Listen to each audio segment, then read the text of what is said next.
Hello, everybody. My name's James. Welcome to Planet FPL Correspondent Week episode 2. Now, Mark might not have been recommending many people from Forest, but surely one of our correspondents supporting one of the other Reds in the league is going to. His face just flinched, though. Let me introduce you to our Liverpool correspondent, Dan Lord. How are you, Dan? Hi, James. Hi, everyone. Yeah, I'm good, mate. And you? Yeah, not too bad. Thank you, mate. In the swing of it now, the first one's out the way, right? Are you optimistic or pessimistic about the season for Liverpool at the moment? Following on from, it was a decent finish at the end of last season, but there were some good fixtures in there. You give yourself too much to do for top four, right? Yeah, I kind of wrote last season off halfway through the season. I think it was we'd had a few podcasts about it, and very early on, I said it was kind of mental and physical fatigue, and I think it just carried through the season really, and they never got it back with a lot of injuries as well. Yeah, and I think going into this season, I'm optimistic in the fact that I think we're going to be underestimated a little bit because we had such a bad season last year, but also a bit pessimistic that we do need a six, at least one six, I think, and no one's coming through the door yet. So yeah, that worries me a little bit because we are a bit thin on the ground in that area, kind of a What, defensive-minded midfielder. what happens if you don't get one? It's almost become like the big story of the window. Like Liverpool must get a DM. It's like every day, and we know Romeo Lavia has been linked particularly a lot at the moment. What happens if this is it? If this is your squad, what does that mean for Liverpool's season? I think it means we're just going to have to score more than the other team. Sounds fun. Yeah, it might be. I reckon when I asked Ricky about Tottenham and the centre backs, we go, we just have to outscore the opposition. But you're ruthless with what you do, mate. Where do you sit on that end of last season? Because there was obviously the change with Trent and his position. Do you reflect on it and go, okay, I've seen the template of what we're now going to be, or do you still look at it and go, it was a good run of fixtures, so It was a good run of fixtures. I think I think it will continue. I don't see Liverpool moving away from that. I think the plan going forward is that, um, and it needed a change. It needed a change of tactics. I've been saying it for a couple of years. We were too predictable, and yourself even said, yeah, you are predictable, but you're that good at it that kind of you get away with it. Well, I think we've stopped getting away with it, and we need to change a little bit. So the personnel we've got through the door is that change, I think, and that's change the system a little bit as well, which started at the back end of last season, like you said, with Trent, and I think that's the way we'll move forward.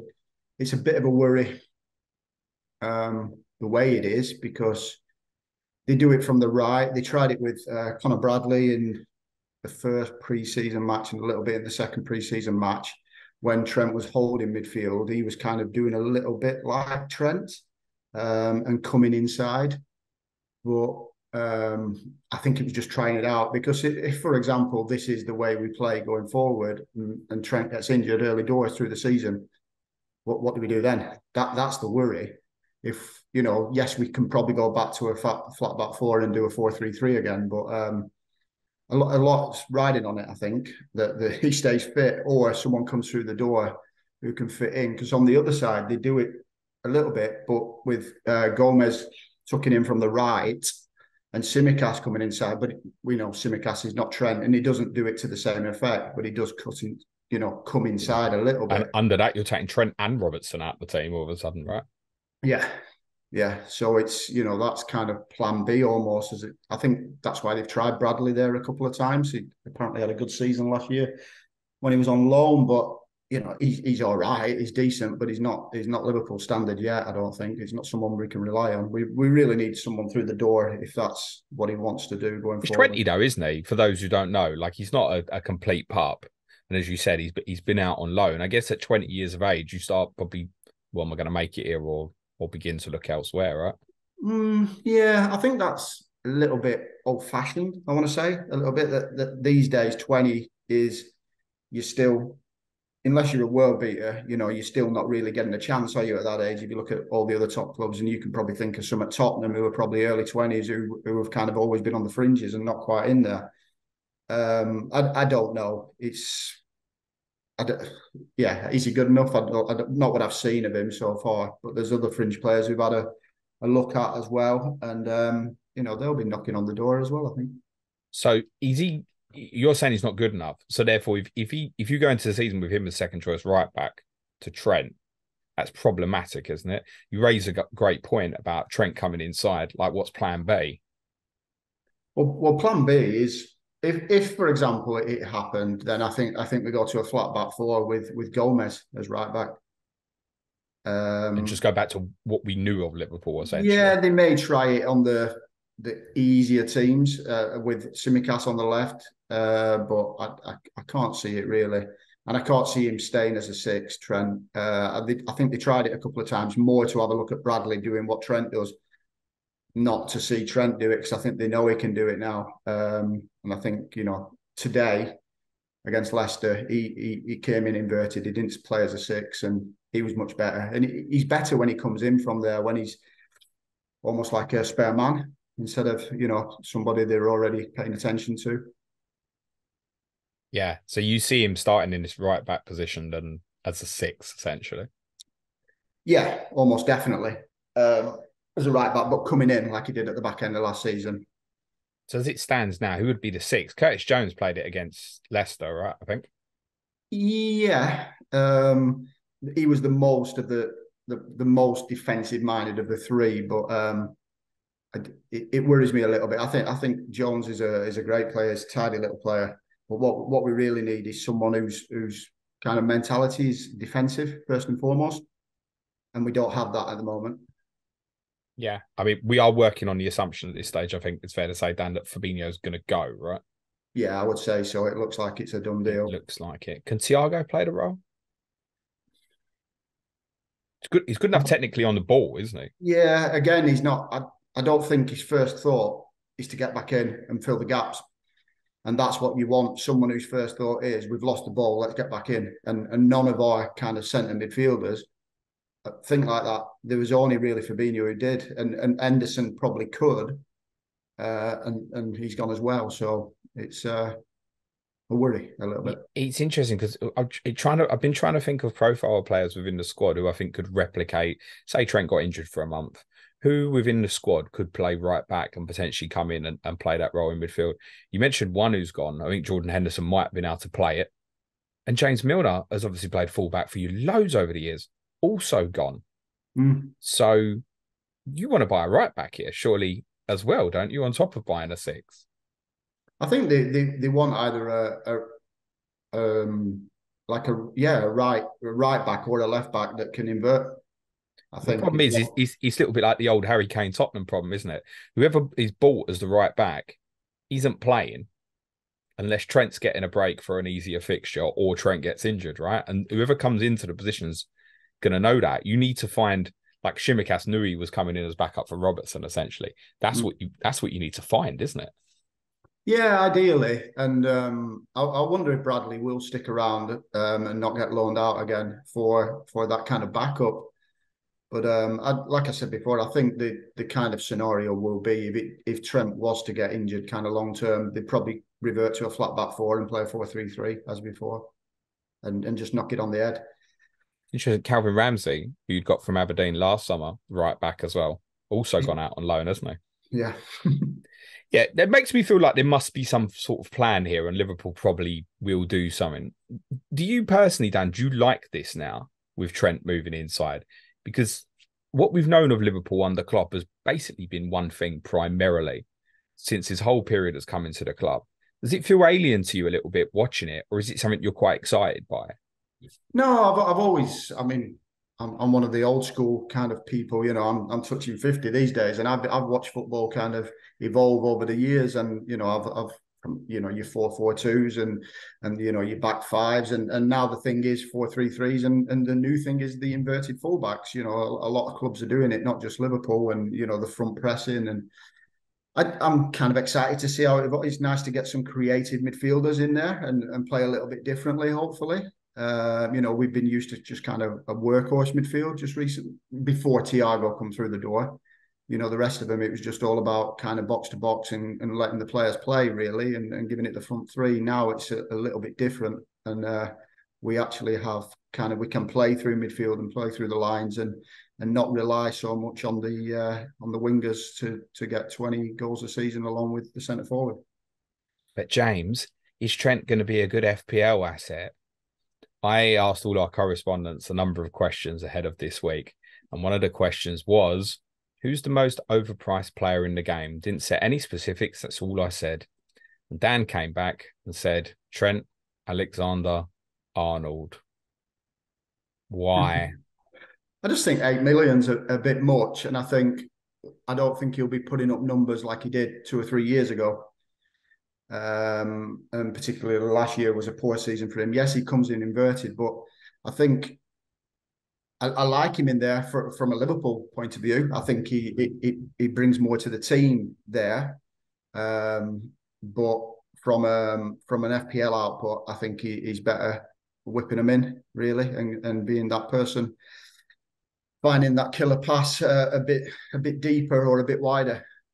You're now kind of hoping he picks up almost that kind of De Bruyne half space where he can still deliver across from that space. He's just not as wide. And of course, he can still go round on the outside and go on the overlap, but he's not coming up and supporting Mo Salah directly as he would have done in the past. So we've now got this, he's going to be more creative because he's central, but presumably we're going to lose quite a bit in terms of his positioning and how high he'll get in wide areas and the amount of crosses he's putting in per game, presumably from where he's going to play. So this narrative can go either way, right? Through balls, direct balls, creativity, how much he sees of it, all on the increase, but decrease, high positioning, crossing ability from really high positions. Mm. So you're saying you sit on the aspect that he's a little bit worse of an asset than peak Trent. Yeah, I'd say so, because I think he won't be relied on as much for that creativity. He'll be there to tick the ball over, get it, spread it wide, get it back again, spread it the other side. Whereas, he doesn't need to go in them half spaces, on the right. That can be left for, dare I say, Elliot, but preferably Szoboszlai or McAllister in that little space, or even Gakpo. I think that will be kind of more him. And if he does play as the 6, which I very much doubt it, then he is really too deep, and he's almost like he plays like a DM when he's been playing there. He's not really let the shackles off really and got forward. So that will definitely cripple him if he plays there. But I'm not convinced he will. But yeah, not compared to previous seasons. I don't see him putting up the same kind of numbers. But I see him having a better season from a performance point of view. Sure. But I don't see him putting up the same kind of numbers. Well, I mean, from an FPL perspective, he would have to have a better season to justify that price. Hence why I said I thought he was overrated. It's interesting, though. I think back 12 months, he came in at 7.5. I laughed about it for days. It's no decision to make. Definitely have him. And obviously, it went backwards. And by the way, it did for just about every other offensive. Most of us wanted to start with Trent, Chilwell, James, Perisic, Cancelo. None of them pulled up any trees particularly, so it wasn't just Trent. But yeah, it wasn't just Trent at Liverpool either. It was pretty much everyone. So well, that as well. I agree with you that I don't see him getting back to that top end numbers. I do think he'll probably improve on last season. Otherwise, if I didn't, he wouldn't be in consideration for me. But whether it's going to be enough to get back to sort of 200 plus points, which he probably needs to be, because we're not just comparing him with other defenders now. We're comparing him with Martinelli at the same price, for example. I'm not sure I want to pick Trent in that fight. No, especially I don't see us getting that many clean sheets. If we don't bring new personnel in, I do think we're going to be a little bit leaky. So there's that, isn't it? I've used the comment a few times to say Canate. Canate, I presume, as it stands, would be a lock to play the majority of games. Dan, would that be fair? I think he'll play 30 plus games if he's fit, I would say. He's 3 million cheaper. He's not going to offer you anything particularly in terms of bonus and attacking returns, not at all.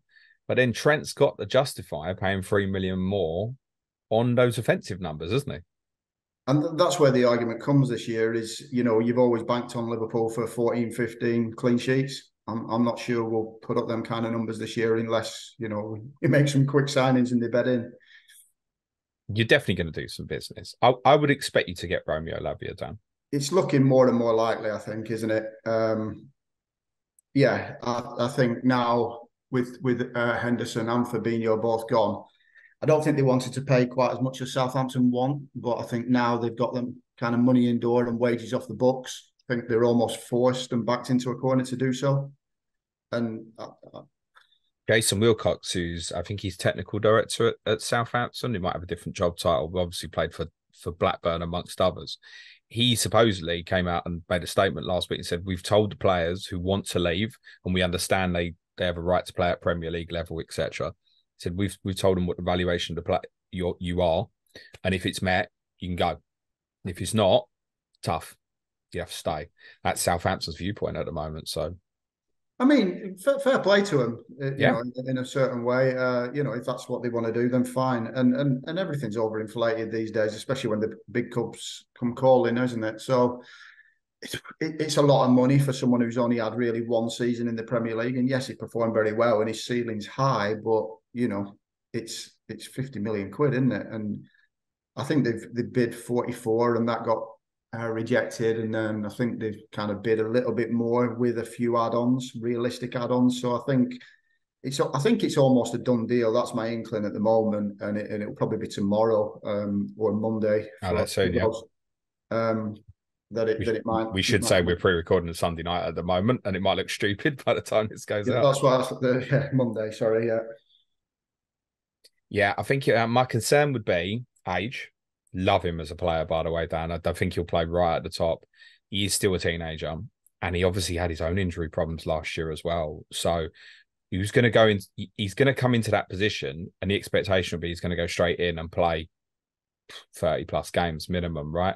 And you've got Europa competition. I don't know how Klopp's going to treat that at this stage, and it might be that he'd keep him completely out of it, but he'd have to get 30 plus. Otherwise, you're just in this repetitive cycle problem of protection for the back four, and the protection's needed more now, right?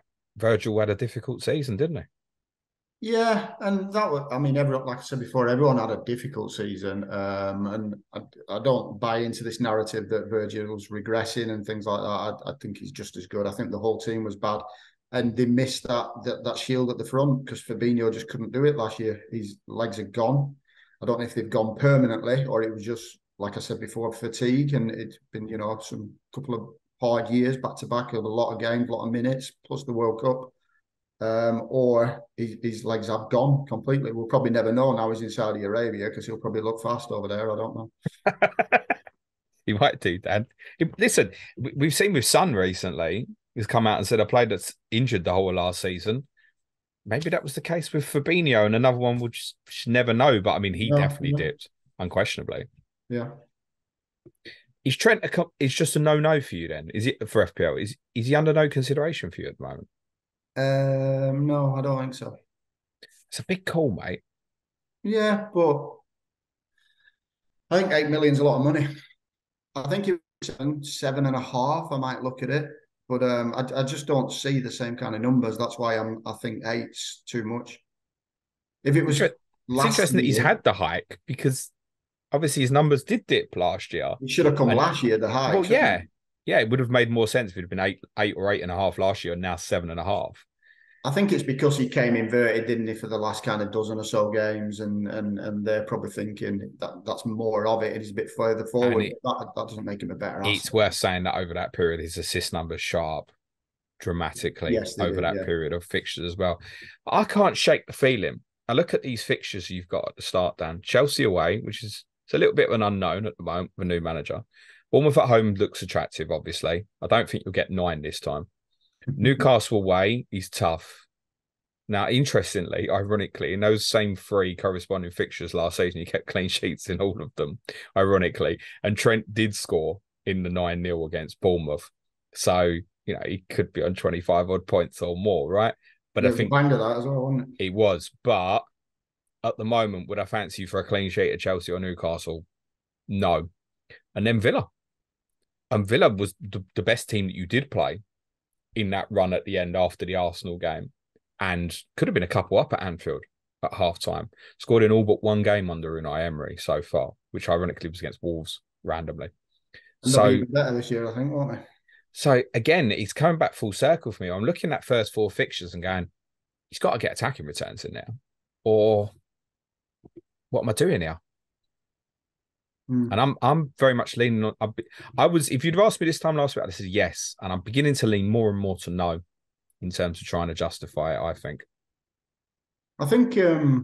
what he does provide, even if they concede, is he's always up there for bonus points because he does create chances, doesn't he? And he's got good pass completion, and however they kind of justify it over there, he'll still be on corners, he'll still be on the majority of free kicks. So he may still get bonus points, from a conceding one or two or not even getting an attacking return. He's potential to do so.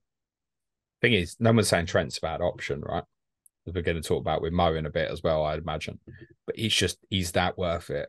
That's all it is. I keep circling. And there's also, I don't like the unknown.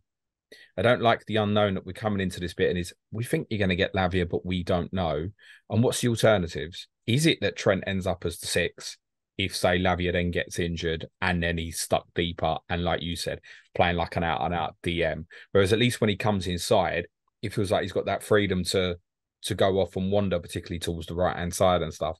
And that's off-putting because I think we're guessing. I agree with you that I think he's more likely to be inverted, having played that against Leicester and it been much, much better looking. But I'm not sure what you've got the squad alternatives right now to make me feel comfortable with it. That's how I'm beginning to feel. Yeah, and that's why I said what I said. I'm not kind of convinced.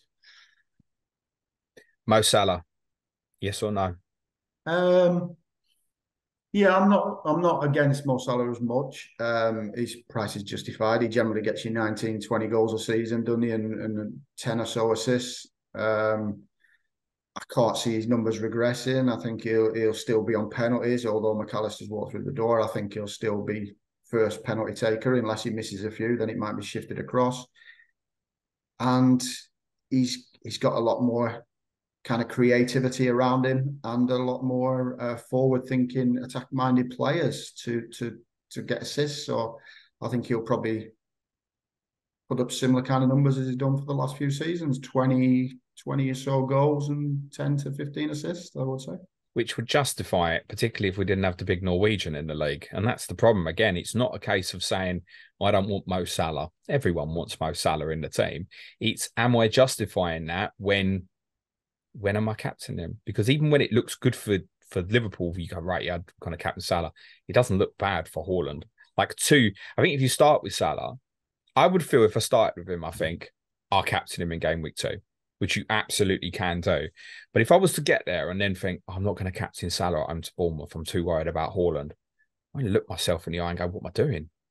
Why did I take this gamble just to still go with Erling Haaland? And we know because of the ownership, it's going to be even more difficult this year to go against Haaland. But when you have other good ones like West Ham at home in 6, he's got Forest at home, Haaland. And then it doesn't really come back around to game week 9. So I think looking at that first day, I'd captain Salah once.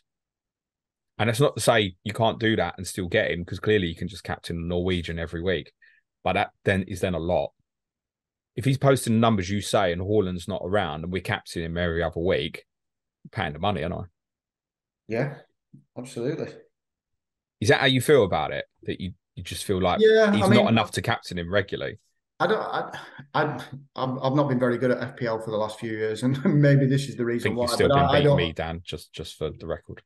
I don't always think that you have to captain premiums. I think if they're good enough and you think they're going to score goals, then put them in, as long as you can kind of work around it. And Kane is a great example of that last season. And I think taking Trent out of the equation gives you that extra money if you want to kind of have 2 premiums or whatever the term is these days. It's a lot of money, but it's almost a guarantee, isn't it? Yes.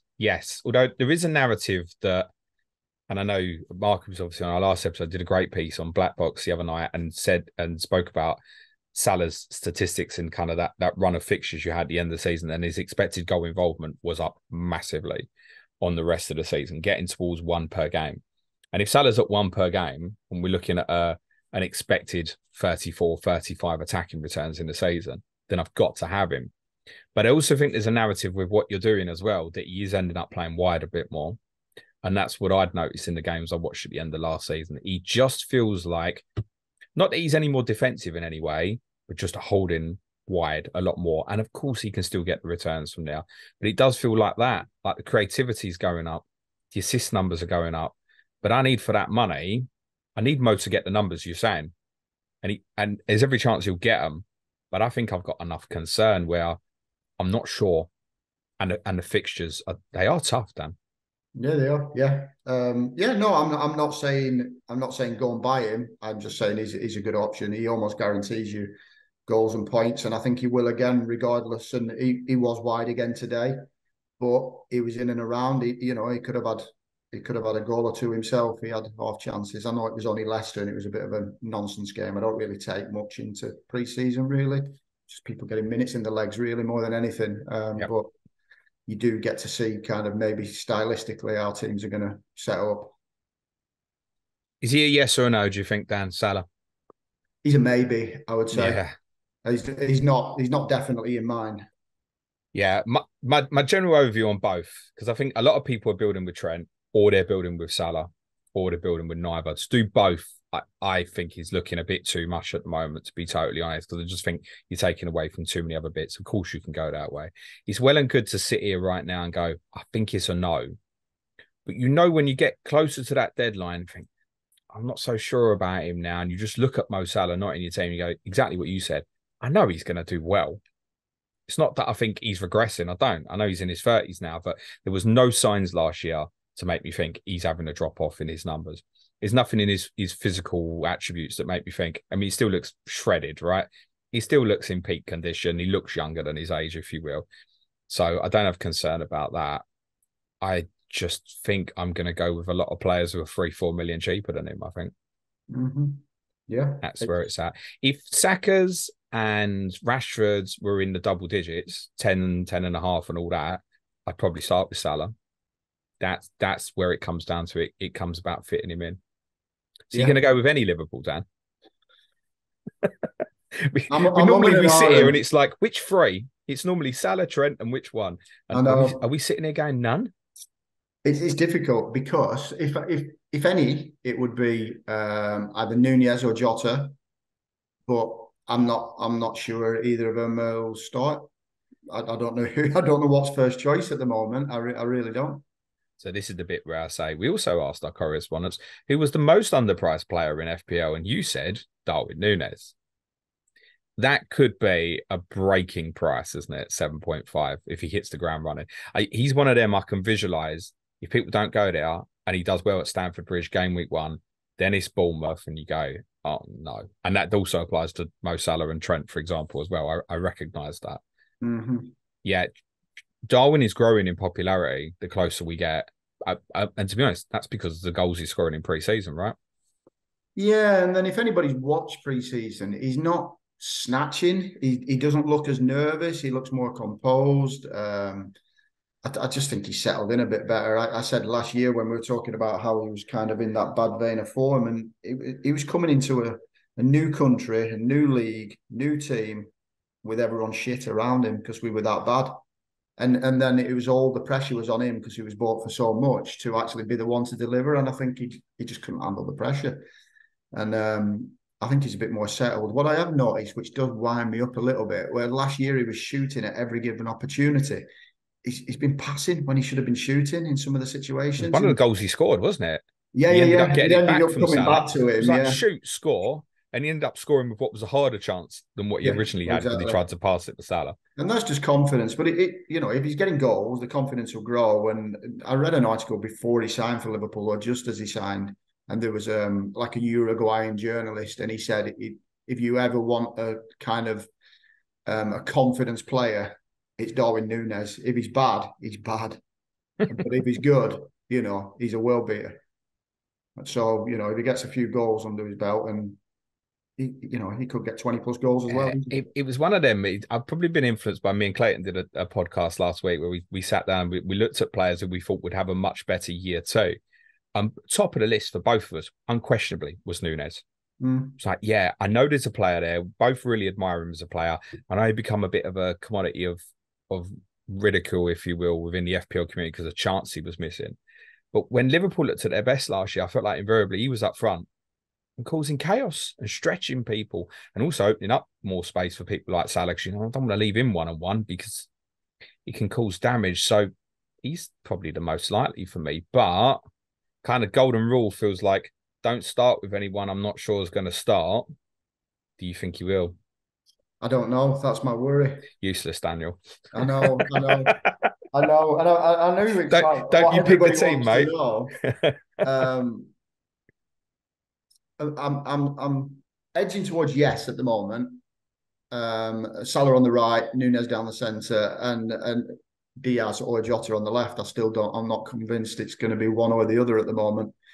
I think this is what I mentioned. I think before we kind of started today is I think there's going to be so much rotation with Liverpool this year, and with your likes of Jota, Diaz, Nunez, Szoboszlai, Gakpo, I think they're going to be maybe starting 20 games, but featuring in all 38 if they were fit. And I think that's going to be the case for pretty much all of them. That's where Salah's 12.5 is worth it because he's the You're one paying who's for the not going to be guarantee of starts, you rotated. think? Yeah, yeah. Yeah, get that and accept that because the profile of the other attackers, none of them are particularly suitable. They can play it, but none of them are ideal on the right. You probably got Diaz going out there, I guess, would you? Even Jota's done it Yeah. before. Ben Dokes played a few games pre-season, and he's as direct as they come. Very good That talent. lad just wants to just run at you. That's it. So, but he'll just be cameo, Europa League cameo, I think. But yeah, I think he'll start. The way I see it at the moment, it seems to be a trend where the games he's featured in pre-season, he's featured with Salah to trying to get a little bit of an understanding between them two, and it's played through fruition really because the goals and assists. I think I saw a stat somewhere that almost half the goals through pre-season has been either Salah or Nunez. Yep. Yeah, and it's been more Salah assists than Nunez goals, essentially, hasn't it? Do you think, Dan, are we over Nunez playing on the left now? Because that's what we saw primarily in the back end of last season. Is that experiment over with now? Is he back as he's number 9? I think I said to you when he signed. I think they didn't want to play him half as much as they had to, and then with Jota and Diaz both getting injured, he had to essentially. That's where he had to go. You didn't really want Gakpo out there, and his pace was better out there. But yeah, he's a 9. He's definitely a 9. There's no doubt about it. He's mentioned Jota, so we might as well talk about him now. You're saying you could see him covering left, or he can cover all the forward positions. We know, obviously. I know there's people who are very keen on him because the reclassification, right? The 8.0 midfielder. If he was going to play through the middle, his 8 point is another one, isn't it? He suddenly becomes a breaker. We think, oh my God, I've got to get it in. Where do you think his best position is? If I said to you, right, just Jota's starting, where do you, as a Liverpool fan, where do you want him to play? I think he almost seems to do better coming in from the left, but he gets a lot of his goals from a central position, weirdly. And he's got an eye for goal, hasn't he? We've seen it over time, and yeah, I think I prefer him from the left. I think the presence that Gakpo or Nunez have, kind of physicality wise and size, makes them better suited to be the 9 and him coming in, and because he has got that kind of natural knack to get into the right place at the right time. I think if he's on the left, he can find that position. I think if you put a Gakpo or Nunez out left, they don't naturally find that space. I think they're used to finding that space as a 9. And yeah, he's good in small pockets and stuff. Yeah. So yeah, from the left, I would say he's better. But can you leave Diaz out? Can you leave Nunez out, Dan? Well, yeah, it's exciting, isn't it? And let's be honest, Cody Gakpo did well, right, in his first 4 or 5 months with the club, and he's not just going to sit on the bench every week, is he? Gakpo's unreal. I think he's absolutely brilliant, and one of the best of the ones we've spoken about. He's got physicality to go with it as well. But I see him more in the 8 or a 10, really. I think that's where he'll spend most of his minutes. I agree. I think he had to do it a lot kind of to replicate little bits of Firmino. He was the closest in profile to be able to replicate that. And also, she said the other guys were injured or struggling for form or whatever. So, yeah, I'd probably see him. He can definitely play it, but I agree. I'd probably see him as profile as a little bit deeper now, I think. Yeah. It's almost like he should have had the reclassification to midfield rather than Jota would have felt more right. Yeah, almost definitely. I think it's going to be kind of opposition dependent as well. I think if they're playing kind of what we class as weaker opposition, particularly at home, I think that there's a possibility that he plays, and Diaz plays, and Nunes plays, and Salah, and Szoboszlai, and McAllister. We kind of, flood it a little bit. I think that's a possibility. Those opening 4 fixtures I mentioned are all before the international break, and then you've got the Europa. The rotation you foresee during the season, do you foresee that in those opening fixtures as well? I think historically Klopp's always done that because people are still trying to get minutes and kind of fitness into their legs. So yeah, I think they'll be all season. I don't think it's going to be like the times of old where you knew it was Mane, Firmino, Salah. And that you knew that's what it was going to be. It's not going to be like that. It really isn't. Do you think you'll treat the Europa seriously? Maybe in the latter stages. I think we'll do pretty much what all the other kind of Premier League clubs that, when the Arsenals have gone there and they've played pretty much a second team through the group stages, and then maybe the early knockout stages, and then maybe filter in some of the big guns depending what the league situation is, I suppose. And your opponents you draw probably as well probably have a bearing on that. So you don't think we're not looking at Salah playing 6 Europa group games in the first half of the season? I don't think he'll play any. If I'm honest, I don't think he'll play any. No. What would you say to people who would say there's a big leadership void now with the likes of Henderson and Milner gone? For the benefit of the audio listeners, there's a big nodding from Dan. Who's going to be captain in the first instance? Do we know at this stage? I can't see why it wouldn't be Verge. Well, I'm kind of in agreement with that. But he's always been third in command. So why it would switch to somebody else now, first and second have gone, I can't see it happening. He captained us today, and Trent was on the pitch. Everyone's talking it's either him or Trent or possibly Alisson and Robertson. They have like a senior player, as most clubs do these days. And Verge has always been in that senior player category. So yeah, I can't see how it can be anyone else. Did Salah be in contention for that? Or was he not vocal enough? Or no, I don't think he's vocal enough. No, yeah, I'm old school, and I think that your captain has to be at the back. Okay, but it is definitely something that's going to be missing now, isn't there? From that vocal perspective. Almost definitely, and we've spoken about this before, where it wasn't. I've always been a big fan of Henderson, and it wasn't always on the pitch; it was off the pitch, and you've seen the social media tributes to him from the players and stuff like that, and he was highly regarded, and off the field mainly than on the field, and yeah, it's something that's definitely going to be missed, and others are going to have to step up. Is he generally highly regarded still by the majority of the fan base? I'm not going to put the pressure on you and ask you specifically, but is he foreseen as what's been built as a legend over this last week or so? I think it's probably a 50-50 split. I've always liked him. I know lots of fans on Twitter and stuff who feel the same as me, but I know people who couldn't wait to see him out the door, really. So it's a bit mixed. Fair. It's not just leadership, it's the position in the team that leaves a gap. There's a couple of very new exciting signings that I'd like to speak about, Dan. Firstly, opinions on Alexis McAllister, who's obviously a player that we know really well. Where do we see him slotting in here? Is he one of the 8s? Yeah, 8-10, I would say. He was more of a 10 today against Leicester. He kind of played that little bit further forward, and first off, it was Clark and Jones who mainly sat in. Clark was mainly to the left, but came to the right. They did swap a little bit, but if you see McAllister's heat map, and from what I saw on TV, he was kind of in that pocket quite a lot in between the defence and the forwards. Yeah, it's interesting you mentioned that as well, because obviously with Trent coming inside, what we've seen a lot is what a lot of teams have done is create this box system. So Trent comes inside, plays with, let's just use Fabinho as the example, what we've seen in the past, and then you've probably had Jones and perhaps might have been Elliott playing as the two kind of 8-10s at the top of the box.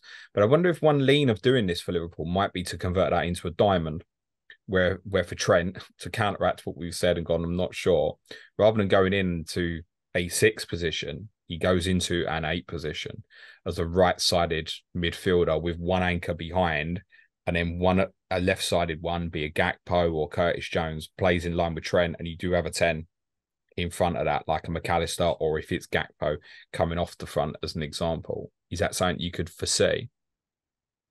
Yeah, yeah. I think Szoboszlai is going to be mentioned there as well. I don't think he's going to be a bit part sat on the bench. I think he's going to be within that rotation with Gakpo and McAllister. But yeah, that's where I see Trent the best. If we had a proper 6, and then he can have a bit more of a free roll and pick up them little gaps there in the 8-ish position to the right. Yeah, if he gets in there, that's more exciting and interesting, definitely. Szoboszlai, does he have a lean in terms of a preference of like a left side or a right side? My understanding was right side, but you're saying you've not seen anything to suggest that yet. He's done both since he's been Okay. there. He's done both, and he's done both in the same game. I think he's versatile. I think he can do either. He's good enough, and he's a monster as well. And what they've both added, which will make Liverpool a little bit better, a little bit riskier this year. That they're very good at press. McAllister, we know anyway at Brighton, and Szoboszlai as well, and Gakpo. I think we're going to press the hell out of people this year. And if we get caught, this is why I don't think we'll quite get many clean sheets, because if If we you don't beat the have a first 6, line, you're in trouble. Yeah, I get it. but I think having that rotation as well, we can keep people fresh and actually, just continually press and try and win the ball back high up. Yeah, many people might have seen the clip from the Leicester game where Szoboszlai's won the ball. He's gone and pressed. He's won it. He's then got the strength and physicality to hold off his opponent, and then he's tried to chip the goalkeeper from 40 yards, and keepers end up heading it just wide. He was in the Some box as effort. well. It was brilliant effort, but he did encapsulate what he's got. He's got the physicality, he's got the fitness, and he's got the quality. You get a little snapshot there. He's a very, very good addition. And we did speak about them. I know there was a lot on the back line last year, but it fell through from the midfield and the pressing from the front. It was so easy to get out and play against Liverpool. Those two players, I don't think Gakpo is very capable of doing it if he ends up playing in that sort of role. Yeah, you might go back to your pressing best this year, Dan. Yeah, and I think that's one thing that worries me about Nunez starting. I think Klopp expects more of him from a defence side of things at the moment, and he's not doing as he's told as much, or it doesn't come as natural to him. And I think that's why there's the slight concern that Jota or Gakpo fills that position until he gets on board and says, "Look, you're as important coming back as you are going forward." I've not got a perception of Nunes. It doesn't work hard off the ball, mate. But I don't know if it that's you doesn't. relating that more tactically, therefore. I think instinctively is what I'm saying. I don't think he's lazy. I think instinctively he doesn't see it. You know what I mean? It's not been drilled into him from an early age, and I think the others have. And particularly when we talk about Szoboszlai, I know it's a different position, but he's from Leipzig, which is the way they play as well. That's why he's looked so good at it, and we know what Brighton have done. Hopefully, he stays a bit fitter than the last player that you got from Leipzig, which I think was Naby Keita, who, I mean, we mentioned Henderson Milner, also Oxlade-Chamberlain, obviously Roberto Firmino's gone. I think Fabinho's going, Keita's gone as well. So there's a lot of numbers gone out as well. I think the quality level's gone up, but the numbers level in terms of depth of the squad might have come down a little bit, but you do have this great crop of kids. Harvey Elliott and Curtis Jones, I think, did well on occasions last year. I think Jones did really well towards the end of last season. It's interesting to hear that he played in the 6th role today. They're both pretty cheap in FPL, Dan. And we'd never look at it in the past because we'd always go, right, Trent, Salah, and who's the third? But if we're potentially going to no one, if we think these guys are going to start, does that bring them back to the table now? No, because I think they're rotated, and that you'd rather have a 30 minutes McAllister, Jota, Gakpo than a 90 minutes Jones or Elliott, I would say. I think they'll just be rotated like mad, all of them. I think that they're just going to be in and out and keeping them fresh. McAllister's 6. He's the third most owned Liverpool player at the moment. And yet, you go on Twitter, you don't see him in any teams or anything. So it's off the performance of last year, and the price is still pretty reasonable. I think it comes down into our mind where we think he's going to play. From our discussions so far, it sounds like we more think more offensive than defense. One of them where he's another one. He could go and play the 6 role for you in theory, and you go, "Oh, I don't want none of that." But if we're potentially saying 8-10 hybrid, or even as a 10, surely he should be interesting at 6. Yeah, I think what I see of McAllister in these early games, and Brighton fans might correct me, he's almost like the assister. Is Oh, the old KDB for yeah, half the price. yeah, it's like he slotted Jota in today for Nunez's goal, and he kind of plays on the shoulder, picks the pass, and then it's a good pass to kind of open the space, and then it's usually another pass that follows before a strike on goal. And I think what I wanted to say, did he get about 10 goals last year? I think I wrote down somewhere, and I think about 6 of them were Yeah, penalties. So decent numbers. Definitely at least one direct free kick I can think of off the top of yeah, my I head think there were as six well. penalties in there, 5 or 6 penalties. So yeah, you probably losing the pens. We think Mo will stay on them, like you said, unless something begins to go wrong for him, and there's a guy definitely there who's going to go, well, I'm pretty good at these free kicks. I mean, Trent's going to still be the majority. I saw Mo put away a brilliant one actually in practice the other day as well, which looked great because no one was in the goal. Well done, mate. But in terms of his dead ball speciality, you're not going to see as much of that from McAllister. But he's the potential to play as a 10 for Liverpool at 6 million. That alone should have us interested, I think. Yeah, I think he could turn into a decent pick. I wouldn't I wouldn't, bet on it from the start. You've got them 4 tricky games, and you can suss Liverpool out a little bit, I think, over the first part, the first month or so of the season, and say, look, we can leave them out potentially. They're not going to kill us because I don't think they're going to be highly owned. And then let's make a decision on what we see in the first 4 or 5 games, I think. Yeah, this is the big thing for me, thinking about it more. Like I said, is those fixtures. Sure, Wolves, West Ham 5 and 6 is nice. Tottenham away, Brighton away 7 and 8 could be very difficult, or could be quite straightforward, subject to how those two clubs do it at the time. 9-10, massive ring. Everton at home, Nottingham Forest at home. Then you go to Luton, then Brentford at home. Then you go to City, which is tough, but then the good fixtures carry on as well. So yeah, I don't want to be coming into the Merseyside derby in game week 9 with no Liverpool. Definitely not. And it could even be that it's wild card around that time and go, right, now I've got my information. I'm going with 3. I'm now going Salah. I'm now going Trent. I'm now gambling Diaz or whatever I feel at the time. That's probably more my thinking at the moment. If you had to start with a Liverpool offensive player, in fact, let me rephrase that. Who do you think, which Liverpool offensive player is most likely to be in your team at the moment? Is it Nunez? Yeah. After Nunez? Salah then Jota, I would say. That would be your 3. So not Szoboszlai, no? No, I don't see him getting a lot of goals. Maybe more assists, but I think he makes us a better side. But I don't think from an FPL point of view, he's going to be putting up big And numbers. if you had start with a defender, Alisson, maybe. so you didn't automatically just say Trent, mate. No, I don't. Is he just completely out of running for you? At the moment, he is. Yeah. Wow. Such a big call, isn't it? I know you want him to do well, obviously. Alisson, 5.5. This is another one. We've always got, don't waste your third Liverpool spot on Alisson, but he's back to the table now, I think. The thing with him is, he'll end up making saves. So if the clean sheets come with it, you're in. And his consistency. I mean, you look at Alisson's points return versus Ederson last year, it's unbelievable the difference between them, despite what City did during the season.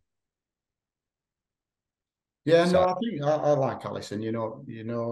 I do, and it's always been why waste it when you got Robertson and Trent, and it's just pointless. Even Virgil chips in with 4 goals a season or something like that. But I think, like I've said before, I think we're going to be a little bit leaky and concede chances. And if he's anything like he was last year, then he'll be making some saves and getting some save points.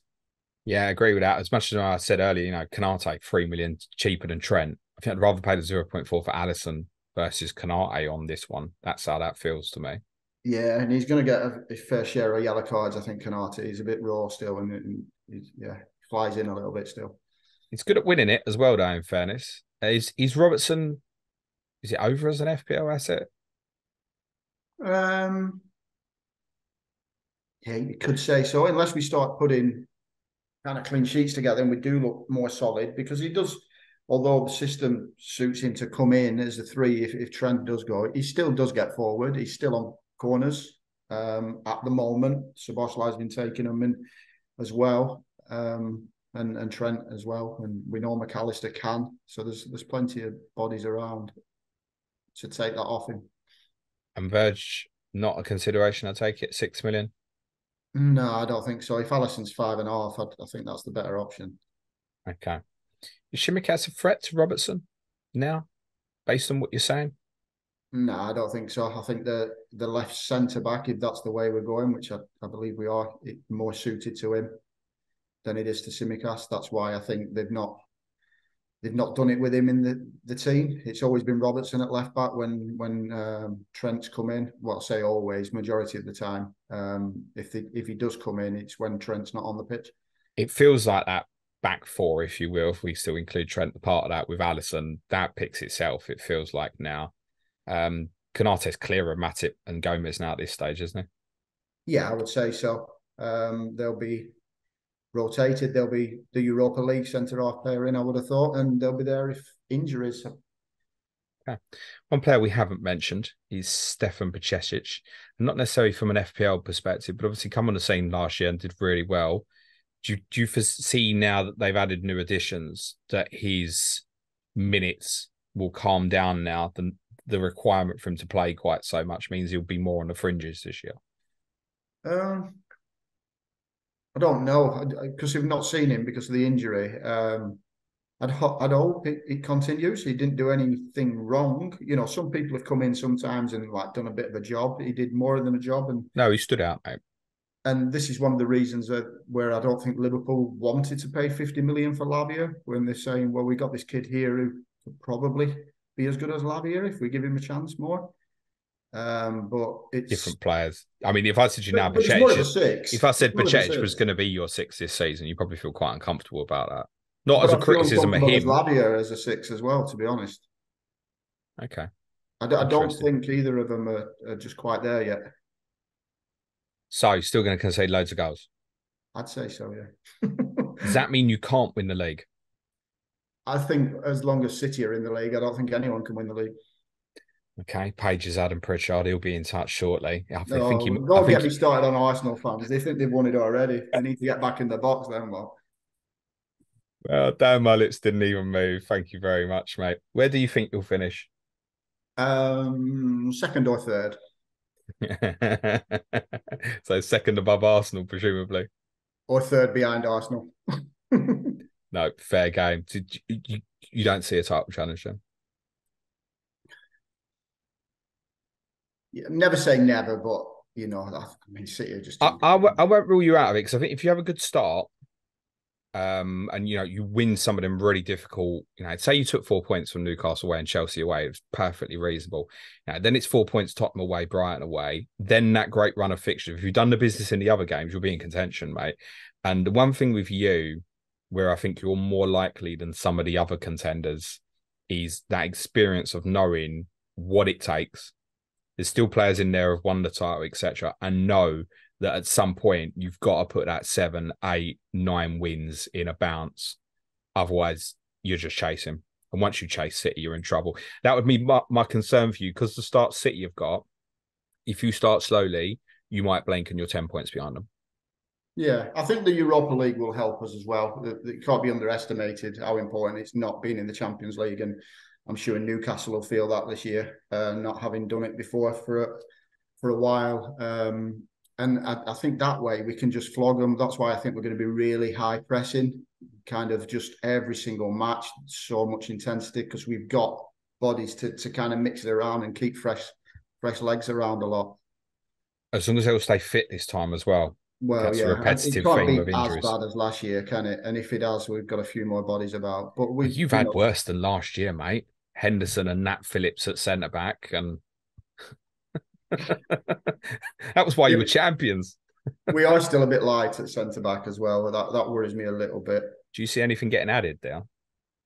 I'd like to see just kind of a centre back that can kind of be a fullback and come across if need be. Yeah, I was surprised you didn't look at Timber yourselves, who Arsenal have got. Yeah, that surprised me a little bit. He kind of been ideal, but they did look at him. So there was some Liverpool or Klopp particularly is very much on. It's the stats, but it's the personality of the player. He very much values that a lot. You know, he sits down and talks to the player, and if he don't think he's got the right mentality to be a Klopp player, then he essentially He won't go there. Yeah. How many correspondents do you think tips you to win the league? If anyone said yeah, they need their ego examining. I'd say 0. Yeah, you are correct, mate. How many do you think tips you to finish second? This is going back to what I said earlier. I think we're underestimated this year. I'd go for about 4. 6, but 6. that does include you. 7 went for third. Do you think anyone tips you to finish outside the top 4? Yeah, there'll be a few deluded ones that would have done. Yeah. There were 3 deluded correspondents who think you'll finish outside the top 4. You're not a shooing for top 4. No, you can't be because of what you're saying about the defensive problem still, surely. No, we're not a shoo-in, and I get criticised for being pessimistic about Liverpool. So I'm trying to be a little bit more optimistic. Don't get me wrong, there's a lot of good teams, and them teams are getting better. Your Arsenal's, United's, dare I say it. Chelsea can't be any worse. I think Brighton is still a very good side. Tottenham will be interesting with the new manager. It'll be interesting. I don't know, it'll be good. Well, I don't know. Yeah, I think it's definitely not a shoo-in. But I think that the fact we don't have Europe, if we just bring a 6 or 2 6s and maybe a decent centre half to cover, we could be right up there in the conversation. Yeah, if you get it right defensively, and that includes the pressing from the front, that has a knock-on effect. Yeah, you can be in contention. I would have you at third at the moment, Dan, in all honesty. And I don't think that would be terrible because I think you're working towards something again. We spoke years ago. What's the evolution of Liverpool? And it feels like it might be beginning now in terms of this tactical change. So I think, next year we might be looking at you being contenders again properly, mate. Dan, pleasure. Oh, yeah, cool. No, go on, mate.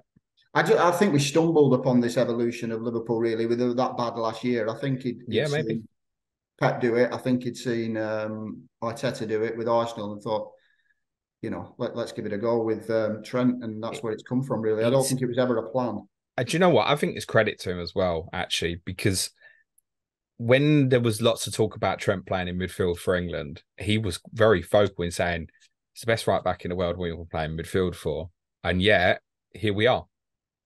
So he's obviously realised that evolution as well in terms of what Trent can be and utilising him differently as well, which also, by the way, has taken all the heat off him in terms of people focusing every single week on his defensive work.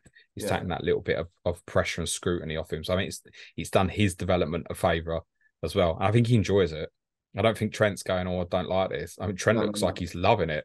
Yeah, he does. So, you can see him. He's a lot happier in training and things like that. He just seems happier about it. But this is where we need that 6 who can just slip into the right back role when he goes wandering, because that'll be our undoing when we get counter pressed and protect him centrally.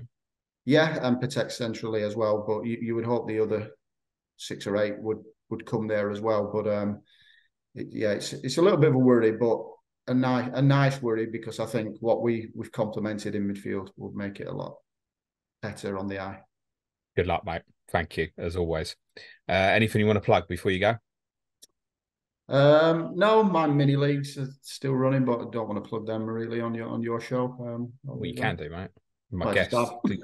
It's true, actually. Yeah. Well, I just put a tweet out. I'm looking for a few teams still, so yeah. Get on Dan's account on the app formerly known as Twitter, the former Bird app, FPL_Loco Lord. I'm in these leagues as well, so get yourself in there. Dan will get you looked after without a doubt. Thank you so much, mate. That's it for first day of Correspondent Week. Tomorrow, we've got Manchester City for you, Crystal Palace and Brentford. But first, tomorrow morning, Lee Jackson is joining me for a chat on a very good-looking Aston Villa side. Just leaves me to say thanks so much to Dan. Cue music, please. Man child.